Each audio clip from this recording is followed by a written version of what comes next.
to the Gyrl podcast. I am Kyra, and today we're talking women's gut health, which all you know how I like to talk about my journey and Peloton and how I love to work out, but working out doesn't always love me.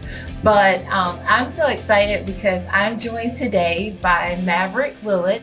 He is a women's transformation specialist and a coach. So welcome, Maverick, to the Gyrl podcast. Thank you so much, Kyra. I'm so happy to be here, and I appreciate you having me on. Awesome. Well, let's just go ahead and dive in. First, let the audience know a little bit about you, who you are, and what you do. Women transformation coach. So I'm specialized in nutrition, gut health, mindset. Been doing this full time for a little over 2 years, in total for 5 or 6 years. And now my wife has joined me. We kind of tackle it as a team. But basically what we do is we help women, reach their body composition goals sustainably, holistically, no restriction, no crazy, fad dieting, crash dieting. I've been a nutritionist for several years. So we just give women the tools to, sustainably reach their goals and stay there, no weight rebounds, nothing like that. We coax the weight loss, we coax the results. And as a result, they stay because of that, while also working on the internal narratives that a lot of women battle as a result of the advertising and social media and just the way that we speak to ourselves and how that plays into that journey as well. Yes. Oh my gosh. Yes. There's so much packed inside of what you said.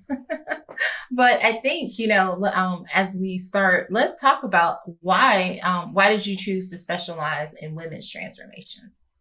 So I had a unique upbringing, Kyra. My parents were both competitive bodybuilders. So that was kind of a unique way to grow up. I grew up in a kind of an environment of fitness and nutrition, and I learned that stuff from an early age. But when it comes to women, my mother was an amazing role model for me as a young man. She was, I didn't out bench press my mom until I was 16, 17 years old.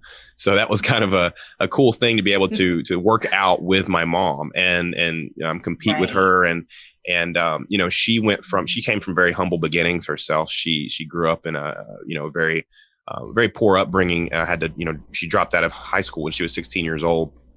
And now she has her doctorate degree. She runs she's a head of HR in a large company, empowering women every day in the manufacturing world. So just to see that as a young man, I think gave me a huge, amazing example of what women should and could achieve. And just having that really helps me resonate with women and helps me want to empower women to do the same and kind of just be their inner badass that they're capable of being. Despite having more societal expectations and stigmas placed upon women, they continue to just be amazing, thriving people. And I love working and empowering women. It makes me very happy. And now with Sophie on board, my wife, we can do that as a tandem. And now that she can give that firsthand experience that I'll never have. Yeah, I mean, that's awesome. But a man after my own heart, I love it because I think that there is something to men being able to understand what we as women go through as it relates to, our bodies and our and weight loss and just, what we see out there in front of us on TV and what we see on social media. So I think that there's something very refreshing about that because it's like you get it. And I love that you and your wife are a team. That makes it even better. And I think for probably anybody out there that would work with you, having, seeing a team and because, sometimes like for me, like my husband's like, like I get up every morning and I work out like at 6:10. Like I wake up at 6:10 and then I go wash my face, do all that, go in there and work out. And my husband's always like, I don't see how you do it. He's like, I just can't get up that early. And, and then he'll work out sporadically throughout the week. And I will do it it has to be structured for me. It has to be at 6. Then I have to walk the dog. And then I have to work out at 12. So I have to stay on the schedule because I can go and eat one wrong thing. And I've gained 10 pounds just from one meal. And he can like eat candy the whole week and not, not gain anything, but he's only worked out like 3 days. Yeah. Yeah, no, we see that a lot with our clients. So we do work with men on a very case by case basis if they come on with a partner. That's kind of like our caveat. So we work with a lot of couples, and we found that there are couples absolutely crush it, because when you're in on the same thing and you're able to support each other and be like-minded and kind of support, like pursue it together, it's an extra layer of accountability. Whereas if they don't have that spousal support, partner support, whatever it is, that tends to make it a little more difficult, because you're right. A lot of couples, subconsciously, they'll try to eat the same portions, eat the same things, and men have different metabolisms. Typically, they have different hormonal profiles. So they can get away, so to speak, with eating more stuff or less stuff, or doing less and losing weight, because we have higher testosterone as men, and it just makes it a little bit easier to accomplish those body composition goals. So having that support makes a huge, huge difference. Yes. So, what do you see as one of the obstacles for women and weight loss? I think right now it's a lot of misinformation, and just the advertising out there is very manipulative. I studied copywriting for a long time, and it's essentially just a competition between brands to say who can say the most extreme claim with the least amount of effort. So that's why in the grocery store checkout aisle, if you look at the magazine covers, the first thing you see is so-and-so lost 48 pounds in 3 weeks. Here's how you can too. Well, that's a ridiculous amount of weight in a short time span, but they do that on purpose to see who can just outplay each other with that claim. And so as a woman, I've spoken to hundreds of women over the years about this very issue, and they say this kind of gives them a unrealistic expectation of what sustainable weight loss is supposed to look like. And then there's a study that came out recently, and it said that 96% of women are unhappy with their current body. And of those 96%, only 6% possess the same body type as the woman they're comparing themselves to on the covers or on social media. So that means the rest of these women, 90% are comparing themselves to something that's completely unrealistic genetically, from a body type standpoint. And so that's another battle, is the comparison game that it creates with women, comparing themselves to something that's not realistically in a good time frame to be healthy, and a body type that makes them feel like their body type isn't enough. And that's tough. That's like on the mental front, that leads people to question themselves at every turn. And then the obsession with the scale. There's so much that goes into that number on the scale. And I talk to women every day that weigh themselves every day.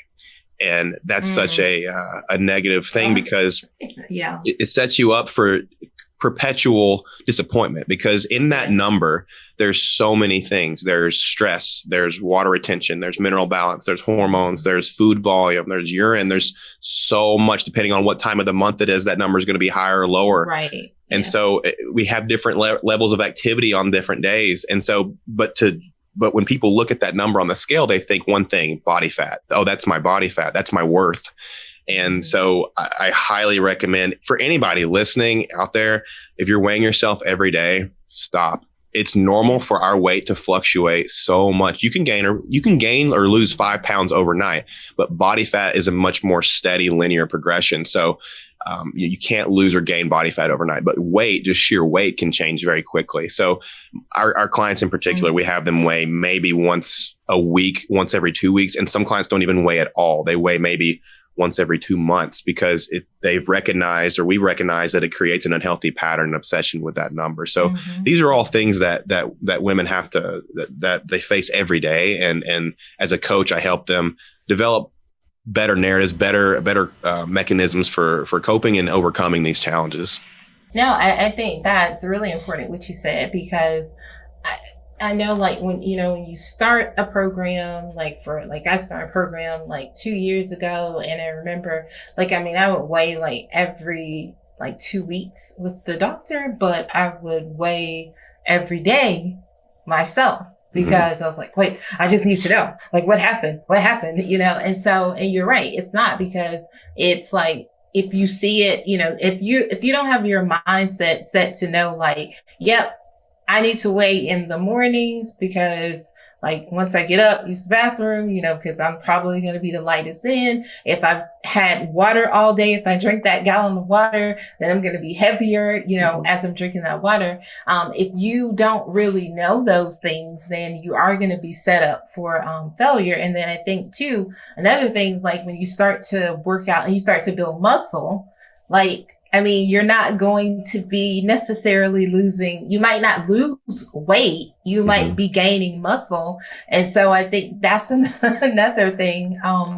What would you say, what is something that you do, say, when you meet someone? Because when you go into a fitness journey or transformation, towards a healthier life, it is a mindset. Your mindset has to be different. So what type of, how do you start if someone comes to you and they're like, I want to get in your program, want to be coached by you? What are some of the initial things that you do? I think it's so important to give bite-sized pieces and start slow and just focus on the next step and not the staircase. So just giving people a step-by-step, listen, commit slowly, complete readily is one of the things that I really emphasize, because part of the reason why there's so many people who don't succeed in a fitness or wellness journey is because they make these large commitments that they know they can't follow through on. I mean, take a look at New Year's resolutioners. If you look at the gym attendance in January versus February, it's astronomically different. And it's because people make these lofty commitments like, I'm going to go to the gym every day, or, new year, new me. I'm going to, eat completely clean every single day, or I'm going to cut this out completely. And those are commitments that are too lofty. The body doesn't like dynamic change. The body likes gradual change. And so what I help people do is kind of, okay, what are some small commitments we know we can complete this week? Maybe it's 3 walks this week. Maybe go to the gym once this week. Follow through on that first. Build trust with yourself, because when you build trust with yourself, you trust yourself to take on bigger commitments. And unless you build that foundational trust first with something small, you can't build on it. So something as small as just drinking more water this week, going on, 3 post-meal walks, adding in, maybe if you drink 2 liters of Coke every week, cutting it down to 1.5 liters, and don't cut anything out cold turkey. Just baby step into it, because it's going to be much more sustainable. It's going to be much easier to undertake a lifestyle change if it's done in small bite-sized pieces. And building that trust is so important. If you don't trust yourself, it's really hard to follow through on anything. And your word is your bond. So we do intention statements, right? Sunday night before the week starts, say what you're going to do out loud, put it in the universe. I'm going to go to the gym Tuesday at 4:00. Then you follow through on that. You complete it. You feel good about it. You start building that trust. Now, next week, let's try 2 times. I'm going to go to the gym Tuesday at 4:00, Thursday at 3:00. Follow through on those things. You just start feeling better over time about you accomplishing small things, small wins. And you build trust with yourself. I think that's the biggest thing, because a lot of the fad diets out there and a lot of the things that are popular are very extreme. And it's why the attrition rate is so high. Yeah. Yeah, I agree with you. And I love that so much, putting it out there and saying, because like that happens on like Sundays. On Sundays, I generally don't work out. Like we might go outside if the weather's nice, but there's not like a workout. But on Sunday night, I'm getting my workout clothes and I'm lying them out and getting my shoes and getting everything set for the next day. And I'm like telling myself, yep, it's new week, girl. Let's make sure we start the week off right. And it's so funny because like it was, there's like maybe one day, there's always like one day in the week, maybe like Wednesday, where I roll out the bed a little bit slower and I sort of sit on the side, and my husband goes, well, you don't have to go do that. Like you can take the day off. And I was like, no. And he's like, I don't understand. I was like, no, because for me, I can't take the day off. Like I made the commitment to myself that I'm going to work out Monday through Friday and I'm going to be consistent. I said, because if I'm not consistent, if I start giving myself days off, then you give yourself 1 day off. Then you give yourself 2 days off. And next thing you know, you're not working out. And I said, and I'm, this, and probably in my entire adult life, this is, 2020 was probably the first year that I like worked out consistently for the whole year. Usually I would go like I'd go like 6-7 months and then I'd stop. And this was the first time. So because it wasn't about so much as like, oh, I need to lose weight. It was just about like, I actually enjoyed working out. I enjoyed feeling better. I enjoyed feeling healthier. And so, it's like you have to make that commitment, like you said, to yourself. Yeah, absolutely. And everyone's balance is different. I mean, some people they can train 3 times a week. Some people can train 4 times a week. Some people can train 1 time a week. So I think, to your point, personalization is very important when, starting any kind of, if you hire a coach or if you start a program, if it's one size fits all and it's copy paste, it's probably not going to be something that works long term, because everyone's life is different. Everyone's lifestyle is different. Everyone's schedules, everyone's family, their job. And so it needs to be something personalized for you so you can find that balance of, meeting your goals, but also having that self-care and that work-life balance met as well. Now, do you recommend that people, that your clients keep journals, like to track sort of their progress, or, like keep a journal of what they're doing? Yeah. So, I mean, apps make that really easy now. We use MyFitnessPal, which is a calorie tracking app. We sync that up with our training app so we can watch food and training at the same time.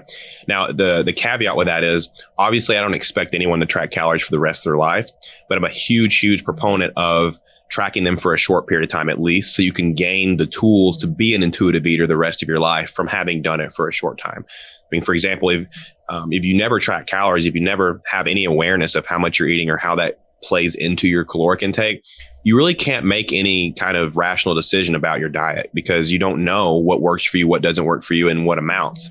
So from teaching people and giving them the tools to track calories for, 90 days, 6 months, however long, it gives them the power to never have to do it again. Because from doing that, they learn what a portion size looks like. They know what they get from certain foods. People can learn, what a plate of food is supposed to look like for them. They can learn how to stop overindulging. They can learn, what underindulging is, which is a problem that a lot of people have. And they learn how all that plays into their personal goals. And I think that's an invaluable tool to have for the rest of your life. Because if you have that, then at any time when you want to get results with your body, you have that toolbox. You say, okay, I remember when, I was tracking calories, this is how much, so I'm going to go back to that. And I'm going to, you have something to go back to. Whereas if you never track or you just, do things that arbitrarily cut out entire food groups, you don't really know how much or what works for you personally. So I'm a huge fan of keeping a food diary. And the other purpose it serves is, if you have any kind of inflammation, if you have any kind of, bloating, discomfort, gas, whatever it is, brain fog, you can look back on that food diary and see what it was that caused it, instead of just kind of wondering what it was. It gives you something to look back on and create your own personal template for learning what caused the problem. Yes, that is a good point. Because once I realized, like, oh, I can't really have like, beef, like pot roast or things that like really much beef, honestly, because every time I would eat it, like I would feel disgusted and my stomach would just be like all bloated and I would just be in pain. And finally, after many times of just keep trying it, I was like, you know what? I can't do this anymore. So I need to stick to fish. I need to stick to chicken because I just, that does not agree with me. But it was like, I use Lose It. So it's like able to like look at, what I've eaten.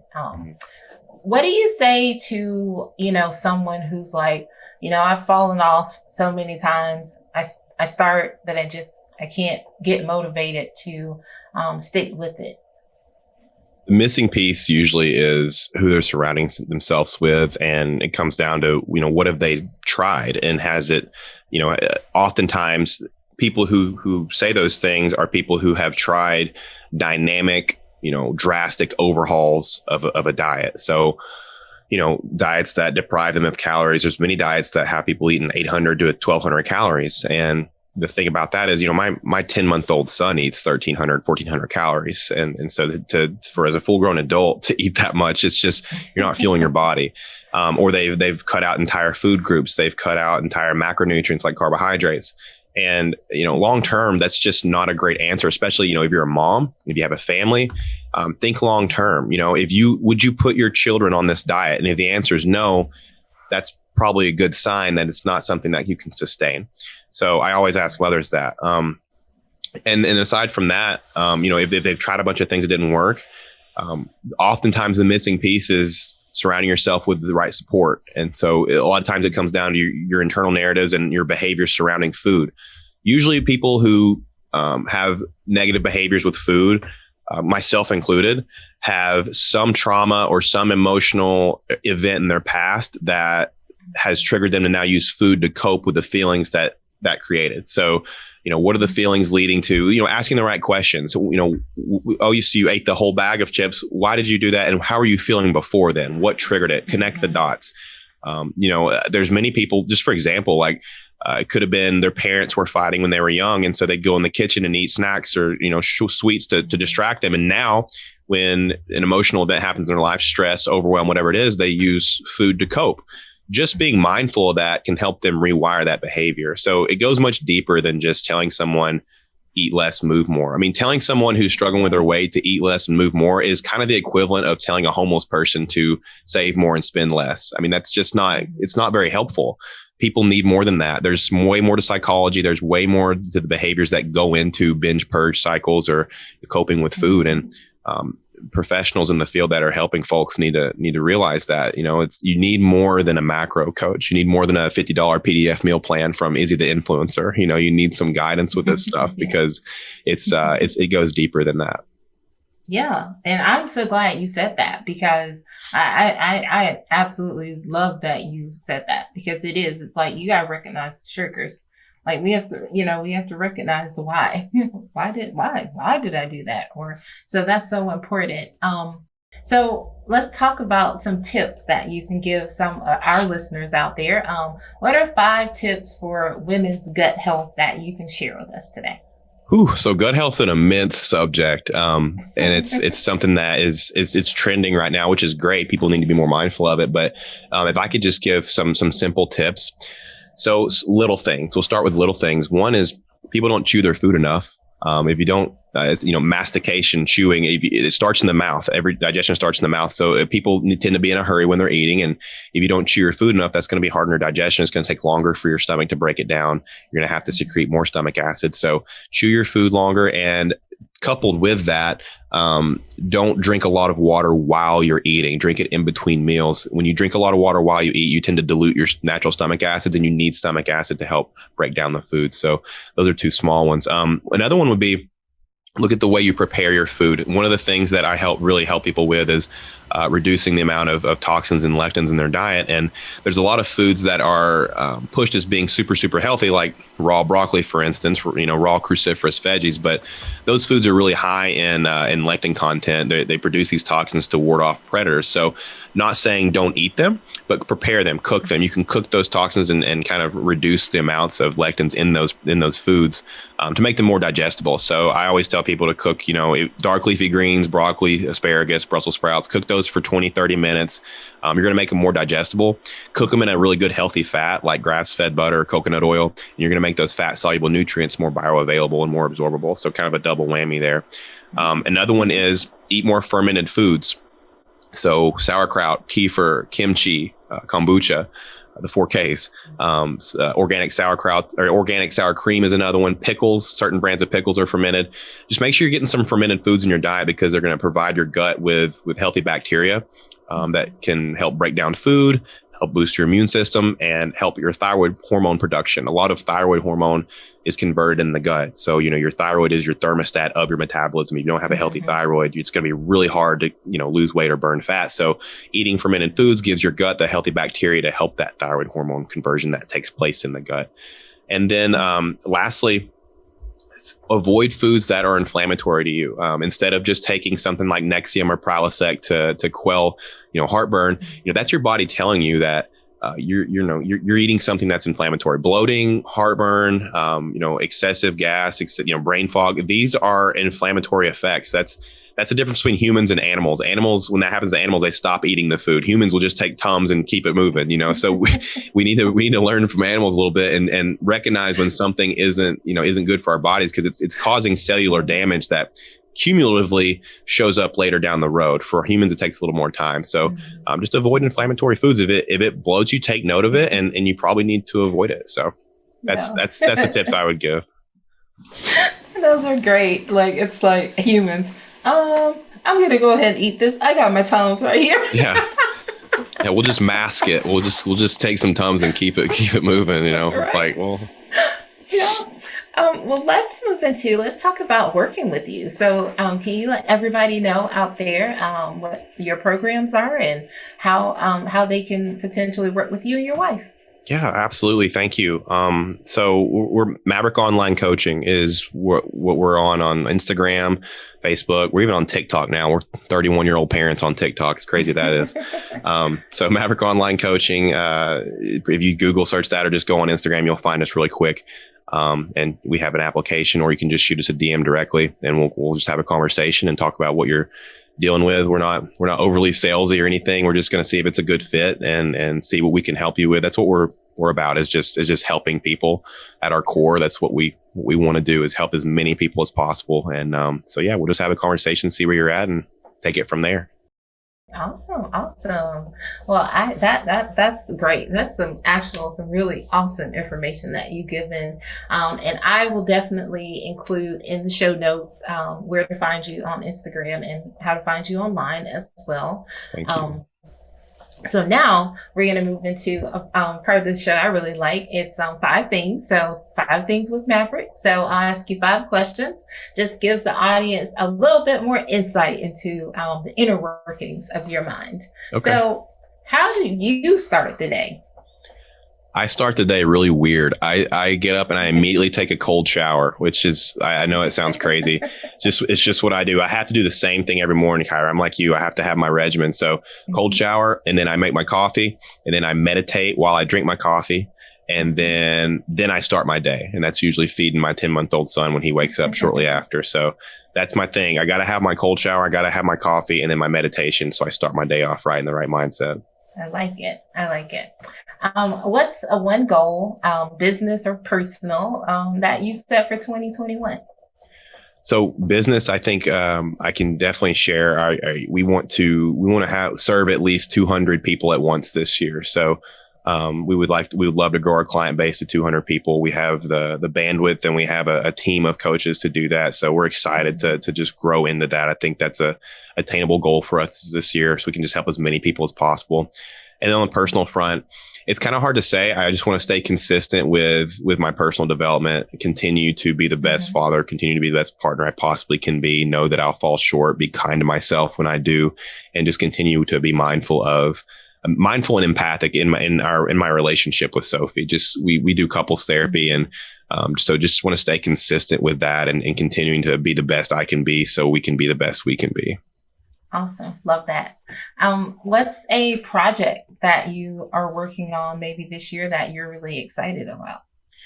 Well, honestly, we just released a big project. It was a mind body video series for women, which is available on our social media. It's an hour and a half of me just going ham on gut health, on nutrition, on mindset.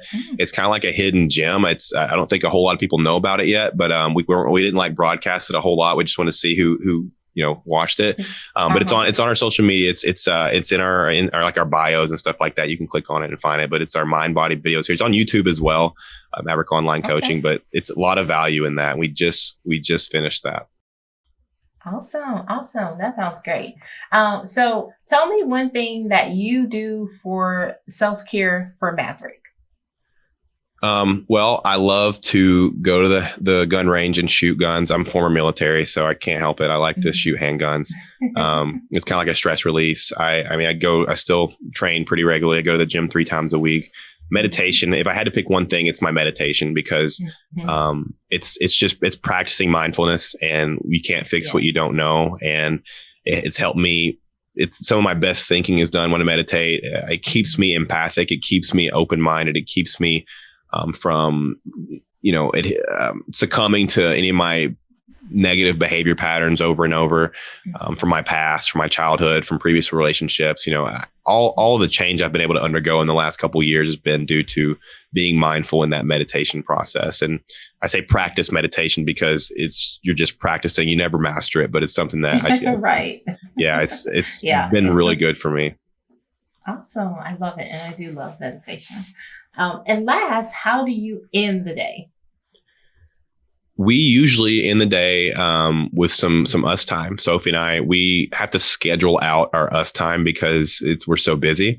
But we literally write it on our whiteboard down in our kitchen just to make sure that it gets done. But it's so important in our relationship, because if we don't schedule that, work and everything else, we'll just sweep it under the rug and we won't get to it, and it doesn't become a priority. So we schedule that out. We make sure we talk and we put our phones down, and we just zone everything else out except for us, and talk about what we need to talk about. And that's been pivotal for our continued health of our relationship. Yes. Yes. I love that. That's awesome. Well, this has been a great conversation. I so enjoyed having you join me, and you can always come back. And when you come back, you have to bring Sophie the next time so that she can join the show as well. But I wish you guys all the success in reaching your goal this year, exceeding your goal. Actually, I definitely want to have you guys come back in the future. Yeah, absolutely. We will. I'll bring her with me next time. That's my better half. So if you enjoyed having me on, you'll really like her because she's better than I am. So thank you so much. You're a beacon of light. I really enjoyed speaking with you as well. I know I can already tell you affect so many people positively. So thank you so much for having me. I appreciate it. Thank you. Thank you. Well, stay tuned, everyone. I'll be right back.